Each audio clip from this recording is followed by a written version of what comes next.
Bonjour à toutes et à tous. C'est vraiment une grande joie de vous accueillir dans ce lieu, dans cet espace, pour faire un office de l'Église essénienne chrétienne. Merci pour ceux qui ont fait une grande route, parce qu'ils sont plusieurs parmi nous.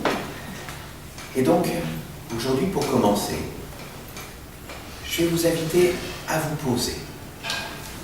À vous poser, à vous détendre, à poser les pieds sur le sol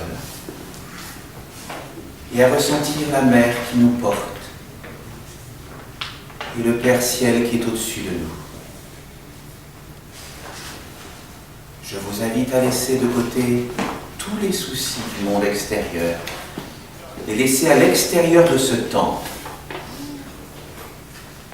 et de vous recentrer sur le ici et maintenant. Je vous invite à vous concentrer sur l'être intérieur qui vit au fond de votre cœur de toute éternité. Ressentez cet être, ressentez la partie sacrée de vous-même et reliez-vous à elle. Ressentez cette joie d'être à votre place, entre le ciel et la terre qui nous porte.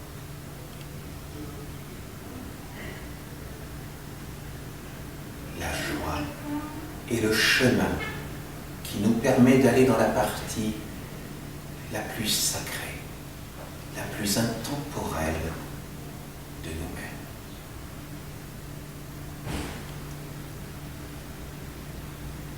Dans ce moment sacré que nous vivons tous ensemble, nous allons accueillir la flamme du Père et de la Mère.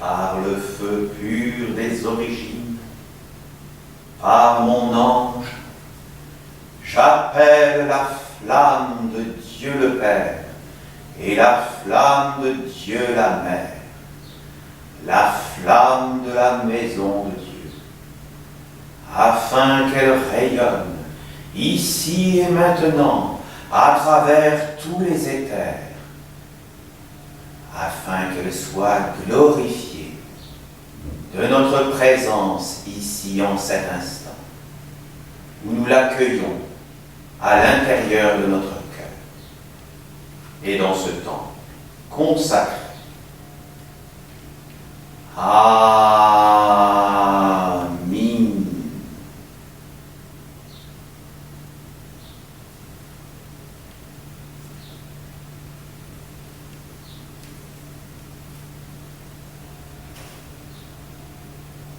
Le chemin de la joie est vraiment le chemin qui nous permet d'aller au plus profond de nous-mêmes. Donc, pour nous rassembler dans cet instant, je vais vous inviter à chanter. Je vais vous proposer de chanter une chanson pour nous réunir tous ensemble et retrouver le chemin de cette joie et être dans la joie.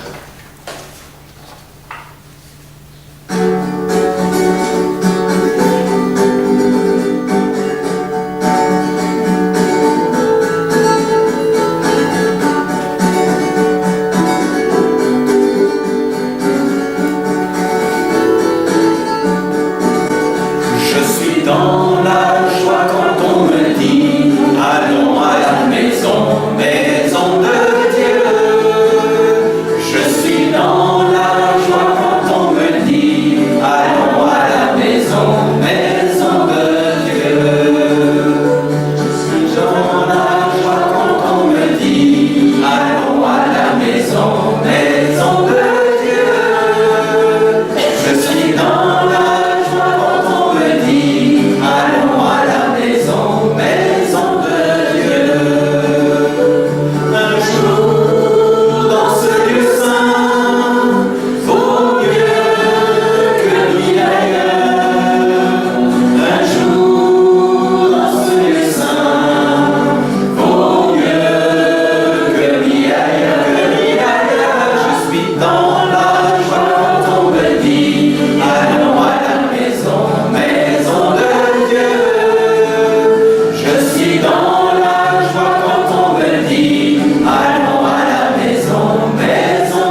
dans la démarche essénienne, lorsque on veut aller vers le Père, on sait qu'il n'y a qu'un seul chemin, c'est de passer par la mer qui nous porte. Il serait pour nous illusoire d'aller dans des grandes théories, d'aller dans des choses complètement abstraites, déconnectées de la terre-mère qui nous porte. Pour aller vers le Père, il faut avoir nos propres racines bien posées sur la terre-mère qui nous porte, et c'est en prenant appui sur la mer que nous pouvons aller vers le Père. Pour nous, qui trouvons que la nature est un livre ouvert de connaissances, nous voyons que l'arbre prend ses racines profondes dans la terre pour élever ses branches et porter les feuilles, porter et donner des fruits. Et surtout, l'arbre nous montre un exemple parfait de ce que doit être la place de l'homme. L'arbre reçoit dans ses branches les oiseaux. Et qui sont les oiseaux pour l'arbre? Les oiseaux sont les êtres qui sont au-dessus de l'évolution de l'arbre, c'est-à-dire ils sont du règne animal. L'arbre du règne végétal porte dans ses branches, dans sa ramure, les animaux. Eh bien, nous devons faire comme l'arbre dans notre vie. Nous sommes le règne des humains. Eh bien, nous devons, dans notre chemin intérieur, porter le règne et donner offrande, être comme une coupe qui porte le règne au-delà du règne humain. Et pour nous, ce sont les anges. C'est les anges qui sont le règne juste supérieur dans l'évolution de la création, où nous avons à la base la terre-mère qui nous porte avec les minéraux, les végétaux, les animaux et les hommes qui sont au sommet de cette création du monde physique et visible que nous connaissons. Et au-dessus de nous, nous avons toute une autre hiérarchie, avec les anges, les archanges, les dieux et le Père. Et l'homme est à l'interface entre les mondes visibles et les mondes invisibles. C'est l'espèce humaine qui a cette capacité, par sa conscience, à se relier au monde invisible. Comme l'arbre porte les animaux, nous devons faire ce chemin intérieur pour nous relier aux anges qui sont au-dessus de nous et former une coupe qui leur permette d'exister parmi nous sur terre. Pour nous relier donc à la mer, je vous invite à faire un nouveau chant, un chant d'amour à la mer du monde.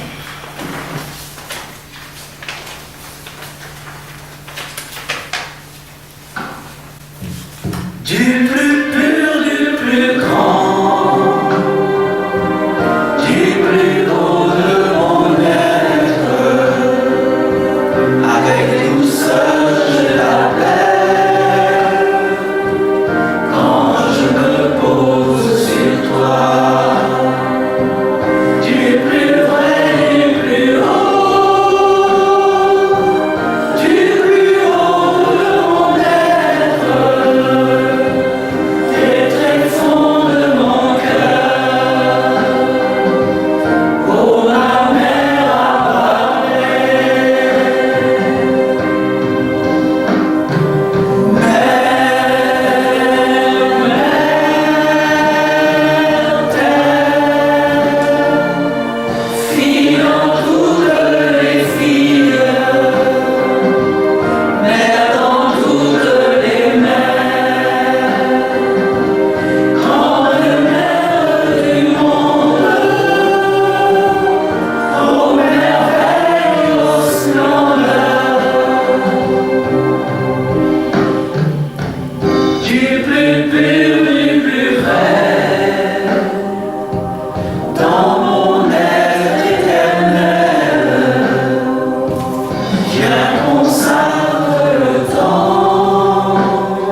Nous allons donc nous réunir à nouveau dans un nouveau chant, un chant de l'alliance de l'homme avec la création. Comme je vous le disais juste avant, l'homme, quand il est à sa place, il est entre le ciel et la terre. La terre-mère, avec toute la création des minéraux, végétaux, animaux, et le ciel, le Père, au-dessus de nous avec sa hiérarchie, les anges, les archanges et les dieux. Les anges, pour les Esséniens, ce sont les vertus. Lorsque nous voulons nous relier à une vertu, la beauté, la sagesse, l'amour, et toutes les vertus qui peuvent exister, qui sont en fin de compte des vertus intemporelles, qui existent même en dehors de l'homme. Ce sont des vertus qui appartiennent à Dieu. Et donc, toutes les vertus, par exemple la sagesse, eh bien l'homme peut chercher à se relier à cette vertu, par exemple, de la sagesse. Et lorsqu'il veut se relier à la vertu de la sagesse, c'est en fin de compte l'ange de la sagesse qu'il cherche à appeler dans sa vie. Donc, les anges, pour nous, sont les porteurs de vertu. Les archanges, les porteurs des lois, parce qu'il y a les lois de la sagesse, les lois de l'amour, donc différentes lois dans l'univers. Les dieux sont les porteurs des principes. Nous avons le principe de la sagesse, immanent, éternel, intemporel. Le principe de l'amour. Et nous avons au-delà Dieu le Père. Et donc dans la chanson qui vient, nous allons donc nous relier à toute cette création et nous sentir à notre place d'être humain à l'interface entre les mondes visibles et les mondes invisibles.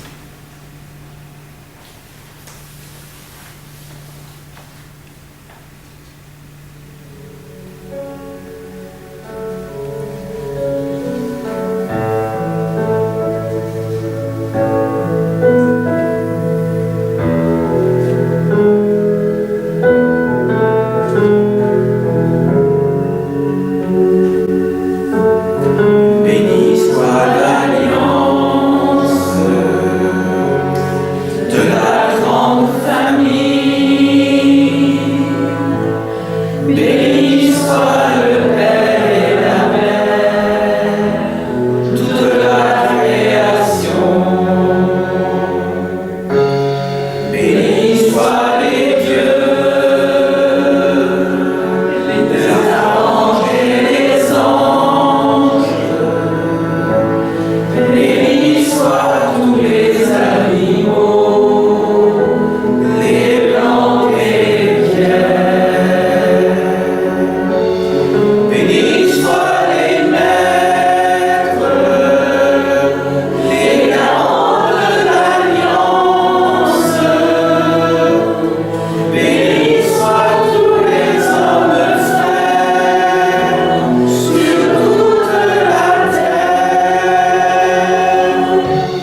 va être sur la force créatrice.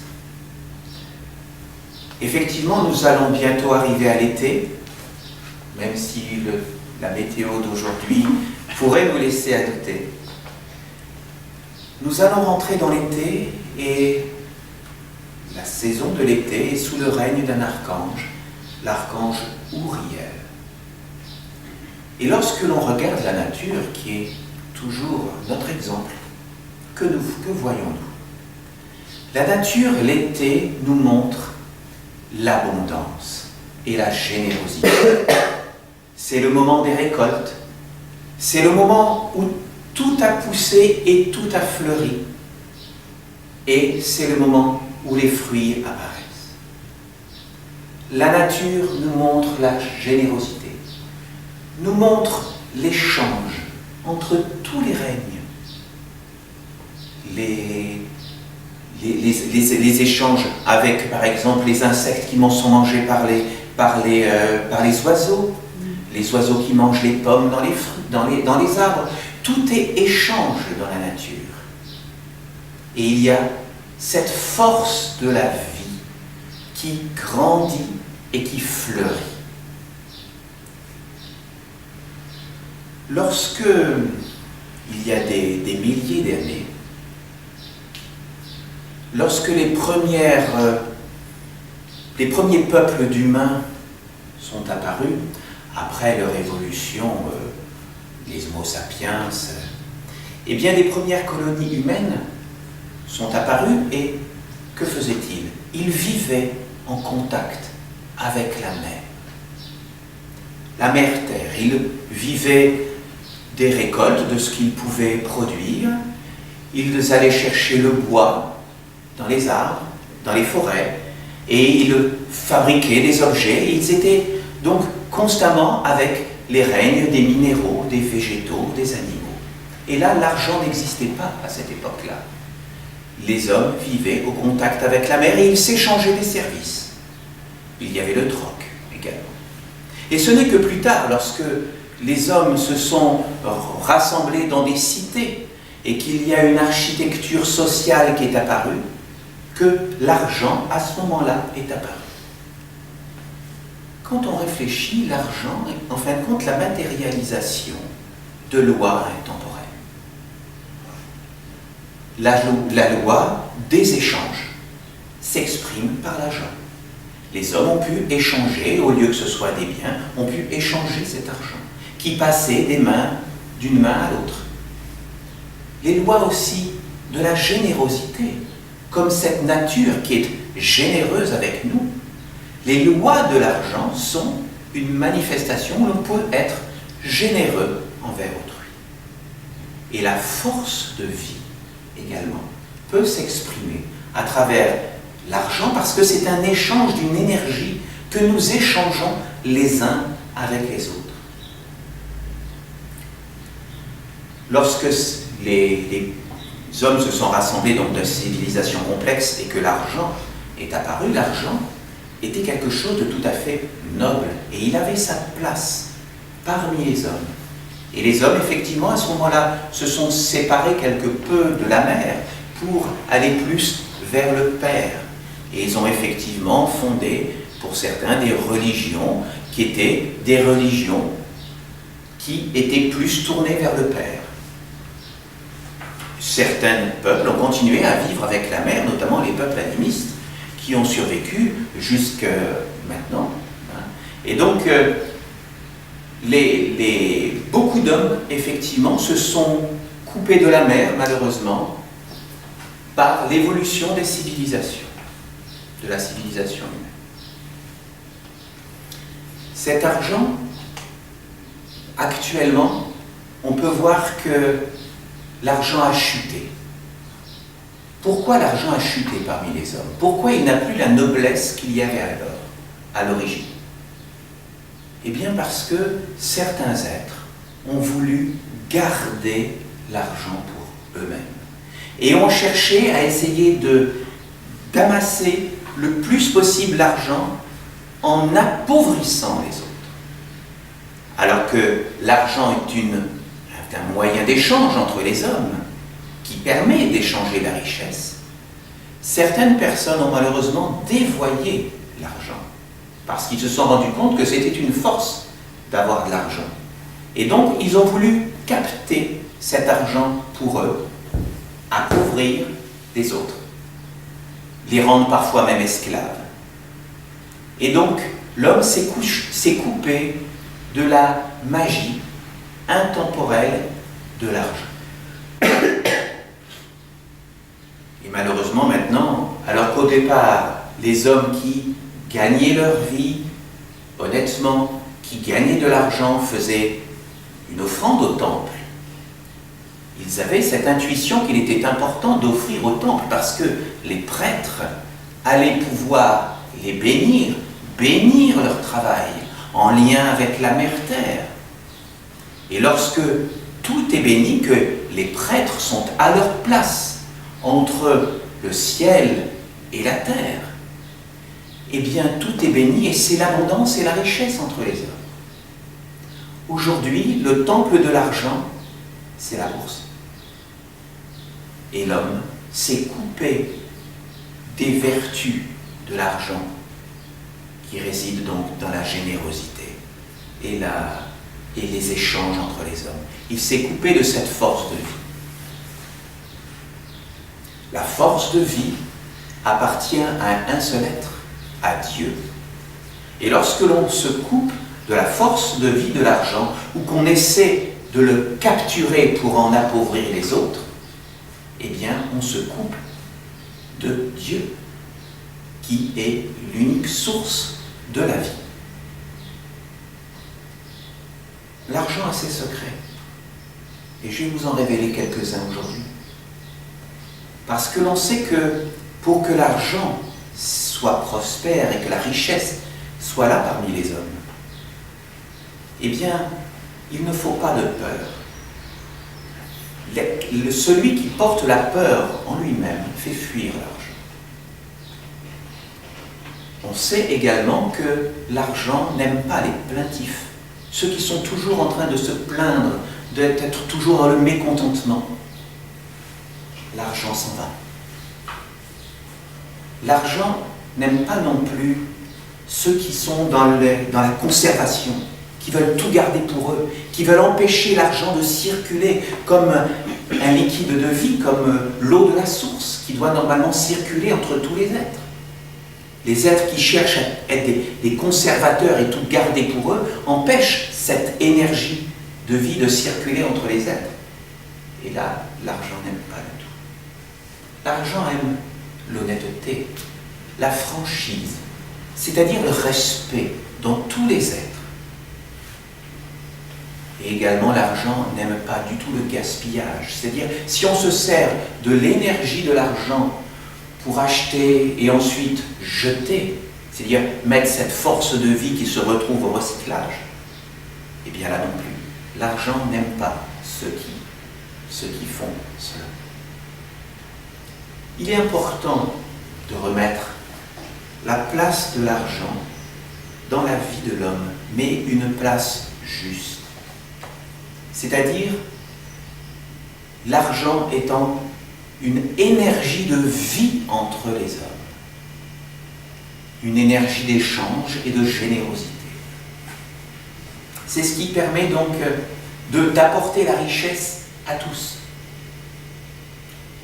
Et la richesse également au temple, ce qui permet ensuite aux prêtres, aux pasteurs, de bénir la vie de ceux qui donnent au temple. La saison de l'été me semblait justifiée pour vous parler aujourd'hui de cela, parce que effectivement, comme je vous disais, Uriel est l'archange de l'été et l'archange du symbole de l'argent. Donc, ça me semblait intéressant d'aborder ce sujet-là. Et je voulais en même temps vous faire part de quelque chose d'important qui s'est passé dans notre Église ces dernières semaines. Parce que, et notamment pour les personnes qui nous écoutent sur Internet, notre association, donc sur Saintes, enfin sur la Nouvelle-Aquitaine, parce que nous avons donc créé une association cultuelle, c'est-à-dire une association qui est faite pour faire le culte essénien de l'Église essénienne chrétienne. Eh bien, notre association a posé un dossier à la préfecture de La Rochelle pour être reconnue comme association cultuelle. Et nous avons reçu l'accord ces dernières semaines du préfet de La Rochelle qui reconnaît donc notre association locale, qui est bien entendu une association fille de l'Église essénienne chrétienne de France, mais notre association locale est reconnue comme une association cultuelle, donc comme une association religieuse. Et si je vous dis cela, c'est parce que les associations cultuelles peuvent recevoir des dons qui sont défiscalisés. Donc une personne qui ferait par exemple un don de 100 € n'aurait en réalité une dépense que de 34 €. Parce qu'à partir de ce moment-là, nous lui faisons un reçu fiscal et 66 € lui sont carrément retirés de ce qu'elle a à payer de son impôt sur le revenu. Alors vous me direz, il faut avoir des impôts sur le revenu à payer. Mais voilà, je voulais vous faire part de cela, et pour les personnes qui nous écoutent sur Internet, c'est-à-dire que pour les personnes qui voudraient éventuellement faire des dons à notre œuvre, parce que nous avons des salles, les salles de Saintes, de Pau, donc, que nous louons. Nous avons effectivement des frais de fonctionnement au niveau donc, des publipostages, au niveau des photocopies que nous faisons. Bien, donc, les prêtres sont bénévoles, les pasteurs sont bénévoles. Donc, pour les personnes qui voudraient faire des dons, il suffit qu'elles aillent sur le site de notre association, www.église-essénienne-chrétienne-nouvelle-aquitaine.fr. Je sais que c'est un petit peu long, donc Église essénienne chrétienne Nouvelle-Aquitaine avec des tirets entre les deux.fr, et donc d'aller sur l'espace du don pour faire des dons et recevoir un reçu fiscal. Voilà, donc c'est quelque chose qui est important pour notre association, parce que ça va lui permettre certainement d'avoir des moyens plus importants d'existence et de pouvoir répandre sa lumière sur la terre. Et d'essaimer, bien sûr, dans toute la Nouvelle-Aquitaine où nous résidons. Bien, je vous propose de méditer quelques instants sur la place de l'argent dans notre vie. Je vous remercie. Je vais vous proposer maintenant de faire la prière du Notre Père en mouvement. C'est-à-dire, je vais vous inviter à vous lever. Je vous rappelle que nous faisons la prière du Notre Père en mouvement pour la raison suivante. C'est qu'en faisant ce mouvement, nous allons appeler les énergies du Père dans le ciel et les amener à travers tout notre être et les faire descendre vers la mer. Et ensuite, nous appelons les énergies de la mer, et toute la création jusqu'à les faire jaillir et retourner vers le Père. Voilà. Donc, nous nous mettons dans cette position et nous allons appeler Père. Père. Père. Père. Père. Que ton nom soit sanctifié. Que ton règne vienne, que ta volonté soit faite sur la terre comme au ciel. Donne-nous notre pain quotidien. Pardonne nos offenses. Ne nous soumets pas à la tentation et délivre-nous du mal.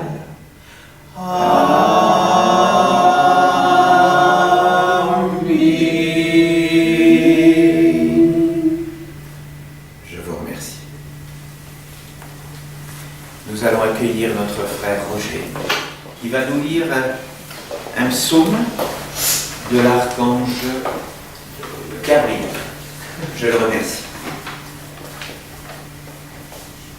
C'est une lecture d'extrait du psaume 266 de l'archange Gabriel, que vous pouvez trouver dans la Bible essénienne. Ne gaspille pas les énergies de l'argent pour des intérêts illusoires. À travers ce commandement, je veux vous transmettre l'idée de l'économie et de la richesse. L'argent n'est pas seulement un monde matériel, il est avant tout la matérialisation de l'énergie, de la force créatrice qui est en association, en affinité avec certaines lois et vertus. En général, l'homme pense que l'argent doit être maîtrisé, matérialisé, organisé pour fructifier, pour apporter un essor et permettre de réaliser des objectifs concrets. Moi, je vous dis que l'argent est une énergie qui cherche tout, sauf les vertus qui viennent d'être mentionnées, car elle aime avant tout l'expansion, la croissance, le développement. Cette énergie est à l'image de l'eau qui coule entre vos mains. Vous pouvez bénéficier de sa présence pour vous rafraîchir, vous désaltérer, vous nettoyer, mais elle va continuer à circuler. Si vous l'enfermez, elle deviendra stagnante, putride, nauséabonde, attirant toutes sortes de mondes malsains, jusqu'au moment où vous n'aurez pas d'autre choix que de l'enlever de votre vie.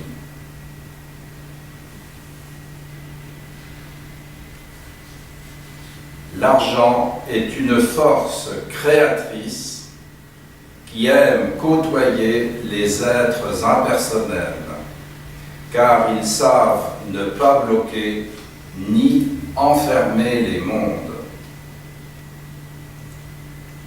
Les êtres impersonnels sont toujours au service d'une idée plus grande.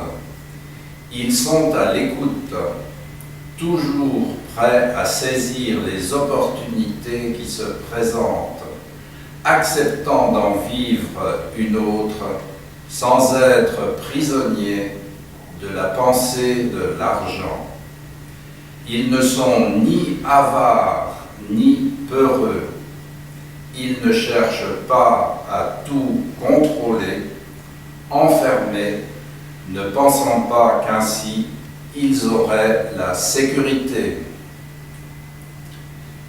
L'être de l'argent se multipliera et apportera l'abondance quand les hommes sauront l'utiliser, l'accueillir, l'honorer, le conduire vers une expansion sans limite.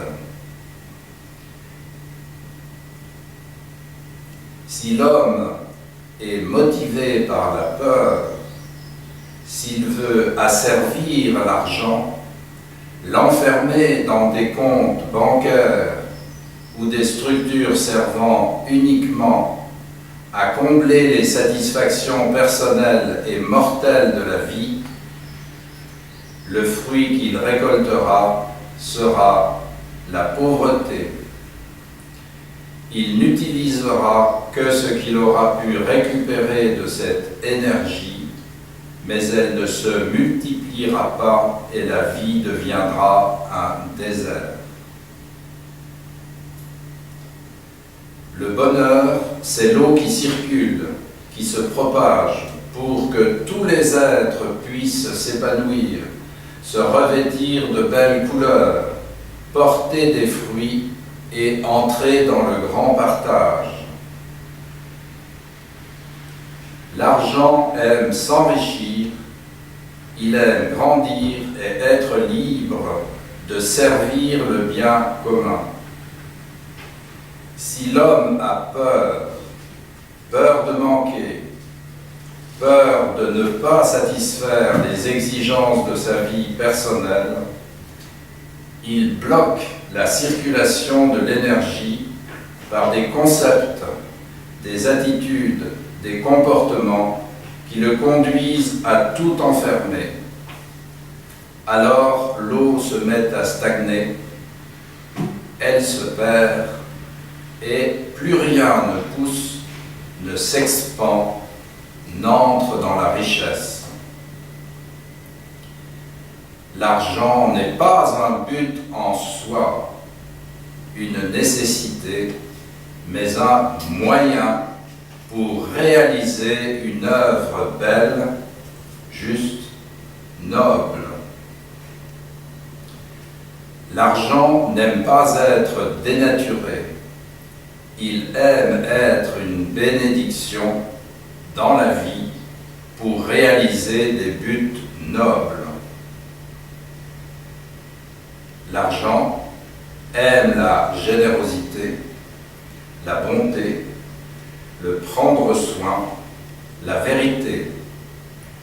C'est pourquoi, quoi qu'il arrive dans sa vie, l'homme doit être suffisamment intelligent, sensé, généreux, impersonnel pour donner à cette énergie l'opportunité de devenir plus grande lorsqu'elle s'approche de lui.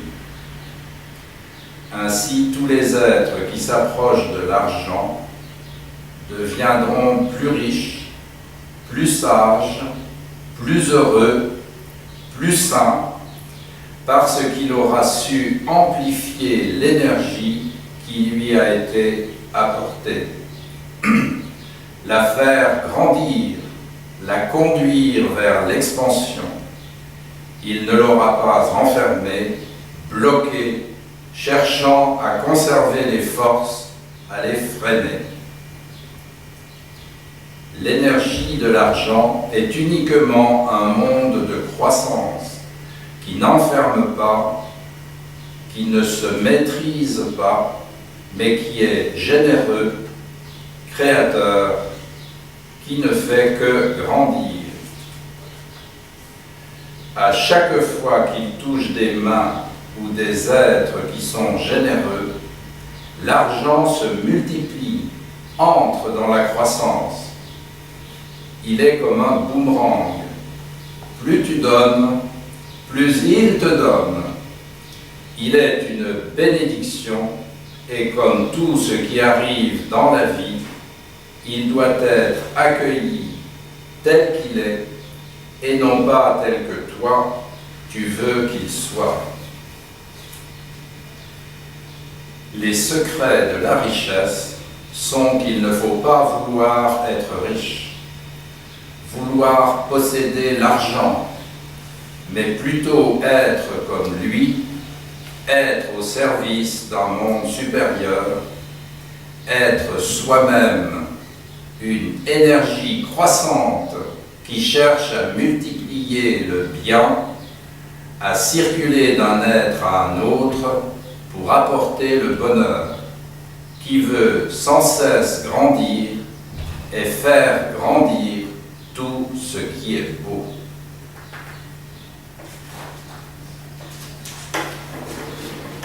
Je vous propose de méditer quelques instants sur ces paroles.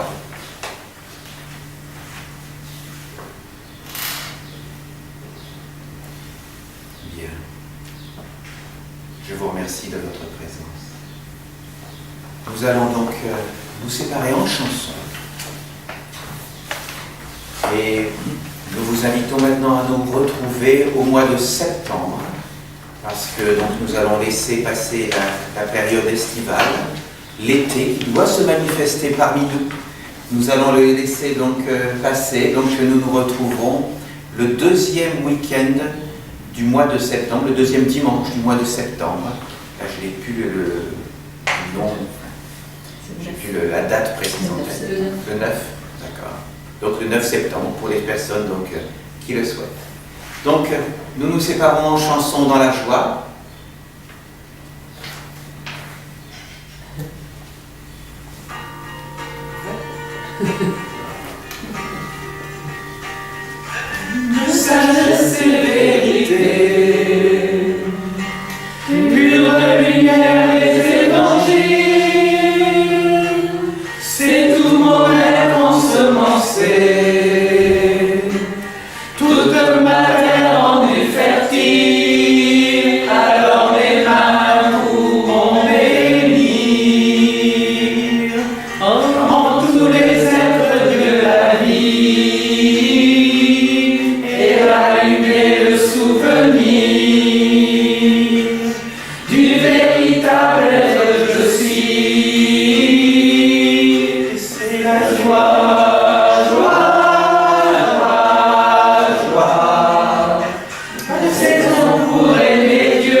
Nous allons donc maintenant nous réunir pour accompagner la flamme qui nous a guidés pendant toute cette matinée.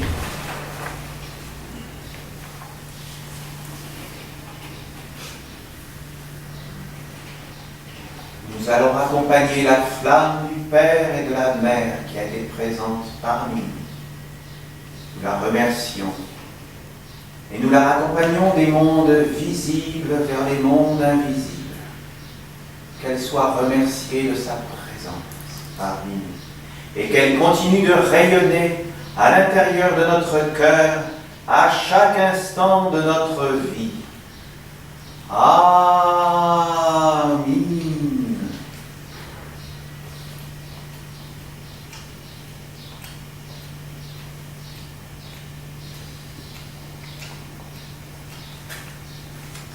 Amen.